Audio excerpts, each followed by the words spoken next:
Hare Krishna. The suicide by 34-year-old techie Atul Subash in Bangalore at his home has alarmed and angered the entire country. That a man would feel so persecuted and tormented and hopeless due to the actions of his ex-spouse, which, if the alleged is to be believed, are domestic violence, is itself shocking. But without getting into the specifics of blaming anyone, without the process of due and adequate investigation, let us try to look at this incident from four perspectives to get a better sense of what has happened and what can be done to prevent the recurrence of such tragedies. So we'll look at this from four perspectives. Firstly, a psychological perspective, then a historical perspective, then a legal perspective, and finally a philosophical perspective. From a psychological perspective, what is most striking about this particular suicide is the meticulous planning that went into it. Suicide in general is an expression that comes when hope is totally defeated by despair. At the same time, such emotions can be impulsive and very strong, and thereby in a rush of emotion a person may end their lives. But here there was a lot of contemplation and planning, as seen from the elaborate checklist that had been prepared, as seen from the 24-page suicide note that was written, as seen from the hour-long video that was uploaded. So at least he saw his action more as a sacrifice rather than simply as a hopeless action of suicide. Yes, there was hopelessness, but in that hopelessness, by the way he acted, he wanted not just to himself be free from the torment that he was going through, but also for his family to be free from that torment. And believing that he could get no justice in the current legal framework, he thought that this was the only way he had to highlight the cause, although he himself would not be saved, or rather he would have to be sacrificed himself. The Bhagavad Gita in its 14th chapter explains that there are three modes of material nature: sattva, rajas and tamas. And all actions that we do can be in any of these three modes. What is important is not just the action that is done, but the motivation and the consciousness with which the action is done. So for example, even an activity like doing austerities, which would normally be considered to be good, can be seen as tamasic if it is done for gaining power simply to destroy others. Conversely, even an activity like ending one's life, when it is done through the praya vrata, wherein a person fasts to death, is seen not as tamasic but as a graceful way of ending one's life. So through this incident and the calm, calculated consideration and contemplation that went behind this incident, we can see that the suicide from a psychological perspective was not just out of frustration, but was more of a sacrifice for what seemed to be a failed cause for himself, but could be a helpful cause for others in future. Now, from a historical perspective, the mainstream narrative that is prevalent in the West and that has been imported in India also is that the history of humanity is a history of patriarchy, wherein men continuously and systematically restricted and dominated and exploited and abused women. And with the rise of feminism and with multiple generations of feminism, that historical wrong is being corrected, by which women are now gaining their rights and are asserting themselves. This understanding of history is unfortunately a huge oversimplification. If we look at history, at least in the pre-modern times, as seen from the modern historical perspective, life was extremely tough without any of the supports of technology that we had. Survival itself was extremely difficult. And men and women came together as a family to fight against the challenges thrown by life and to build a family and to carry on to the next generation the legacy of life and thereby of humanity. So life was too tough for people to be systematically, for one gender to be exploiting the other. Was there exploitation? Of course, tragically so.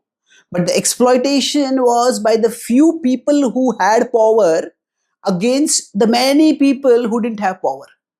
The people who had power were men, most of the times, be they royalty or aristocracy or landlords, but they exploited men and women both.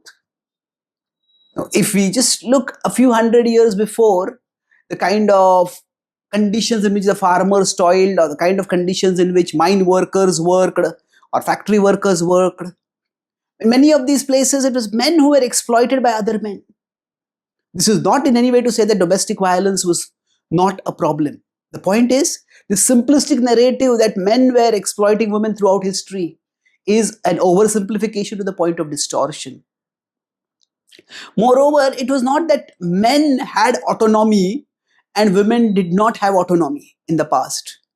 In the past, societies were much more structured, and the idea of upward mobility as we conceive of it today was nearly absent. For most people, be they men or women, their birth determined their roles. For women, they had domestic roles. Men may have had more professional roles, but even their professions were largely determined by their birth. A person born an aristocrat would continue to live as an aristocrat, even if unqualified.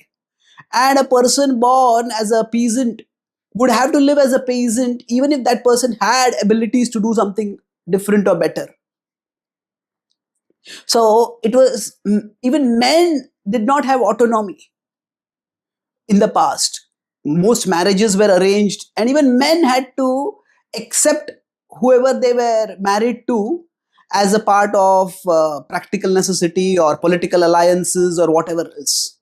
It is only after the Industrial Revolution and the subsequent migration and restructuring of society that men started getting some significant level of autonomy.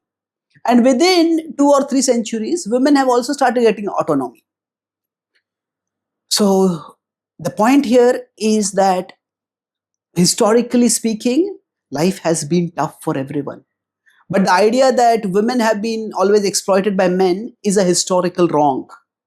That the idea itself is a historical wrong that needs to be corrected. But unfortunately, that very idea is being perpetuated in the name of correcting an historical wrong. And that brings us to the third point. In the second point, this notion of reducing history to simply a power struggle between men and women, considering none of the other complex dynamics that were present in society, is, from the Bhagavad Gita's perspective, knowledge in the mode of ignorance. Yattu kritsnavadekasmin karye saktamahetukam. To take one thing and to make it into everything. So, such a reductionistic vision of history is not just a matter of idle or harmless misconceptions about the past. It can have harmful, even toxic consequences today, as is seen in the structure of the laws that are being increasingly enacted in the modern times. That brings us to the third point of the legal dimension. In the past, society was structured in such a way that, due to the existing patriarchy, if women were subjected to problems and violence at home, they may not have had much legal recourse. And there is no need to deny or downplay the reality of domestic violence as it has happened in the past and as it is happening now also. At the same time, two things can be true simultaneously. So, in trying to correct the power imbalance in terms of getting redressal for domestic violence or intimate partner violence, as it is now being called, through the legal system, our legal framework has shifted, unfortunately, way towards the other extreme. So, for example, in India, the law for protection against domestic violence defines itself as domestic violence against women. There is no possibility within the law itself for men to take any legal redressal when they are subjected to domestic violence. Now, it may be said that men are much more stronger and they are much more likely to batter women and threaten them and hurt them. That is true. But that does not mean that the other can't happen. The Bhagavad Gita explains that we all are complicated human beings. In the 16th chapter, it says that there's a divine and demoniac nature which is manifested through qualities, and such qualities are present on a spectrum in everyone. The key point of that chapter is that no one in this world is above being corruptible. Whoever gets power has the temptation and the opportunity to abuse that power. So now, as the legal framework has shifted to a large extent where practically a man is considered guilty unless proven innocent.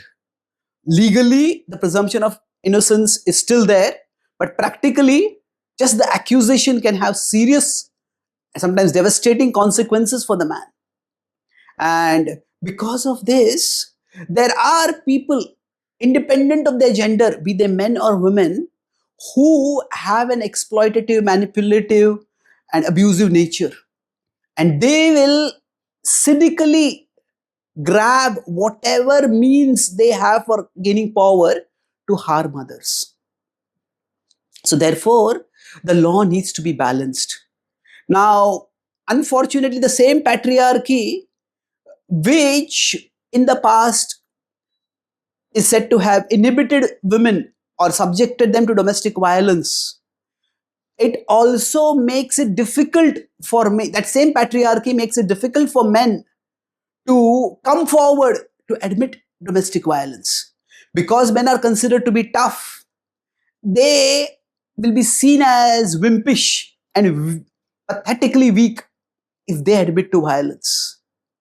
And as the patriarchal structure in society is loosening in some parts of the world, the statistics about domestic violence where the male is the victim are becoming increasingly documented. And these are concerning, if not alarming. If we look at America itself, the National Institute of National Intimate Partner and Sexual Violence Survey 2016 to 2017 said that nearly 44% of all men in the US have been victims of intimate partner violence at least once in their lifetime. 1 in 13 men reported sexual violence. 2 in 5 reported physical violence. And 1 in 20 reported being stalked by their intimate partner. The statistics in Finland, which has for the majority of years in the last decade been counted as the happiest country in the world, a survey conducted over 10 years from 2010 to 2022 found that there were 11,819 cases of domestic violence, out of which, while the majority were women, 3,669 were men, which makes it 31%. That is not at all an insignificant percentage. So considering that this is also a significant reality, The law needs to be balanced. Both things can be true, that there can be male to female violence and there can be female to male violence. And measures to correct the possibility of female to male violence should not be seen as pushing back against the rights for the protection of women. We need to understand that it is not that humans among themselves are fighting by gender. It is that we humans all are fighting the same battle against our lower nature. And society needs to support everyone in, first of all, protecting themselves from their lower nature through culture and discipline, and to protect them from others' lower nature when they act out in deadly or demoniac or distressful ways by laws and the appropriate legal structure. And that brings us to the last point, the philosophical perspective. Now, philosophically speaking, the Bhagavad Gita explains that wisdom in 13.8 to 12 is understood not in terms of the amount of information we can command or even the number of practical skills that we have. Wisdom is seen through the virtues that we cultivate in our life. And in the case of the legal system, legal wisdom cannot be had simply by implementing laws. We need to cultivate an ethos of valuing justice. And this means that rather than letting this particular issue getting caught in the gender battle or letting it getting caught between the left and the right, the left being more liberal and the right being more conservative, if we all can value justice, we all can recognize that unnecessary and unfair violence and pain caused to anyone is something that should be avoided. When our legal profession, be it lawyers or be it judges, and when individuals themselves develop that ethos of valuing justice and not thinking that the laws alone can protect. It is, laws are important, but it is people with virtues who can actually enforce the laws in a way that is constructive. Otherwise, people with vices will always be present in society and they will opportunistically grab those very laws which are meant to promote justice and prevent unfairness, and they will use it to defy justice and perpetuate unfairness. So the Bhagavad Gita gives us an entire vision of life through which knowledge and wisdom are valued in terms of virtues. And as this virtue-based approach to life, to wisdom, and specifically to law is more and more implemented, then we can hope that such tragic and terrible incidents of domestic violence, be it male against female or female against male, can be effectively countered. So to summarize, this tragic incident can be seen from a psychological perspective where the act of suicide seems to have been done more in a mood of sacrifice than simply impulsive frustration. And from a historical perspective, seeing the entire history through the lens of men exploiting women is reductionistic to the point of being erroneous. And from a legal perspective, the legal structure has gone too far in not just protecting women, but in making men more vulnerable, and that needs to be corrected.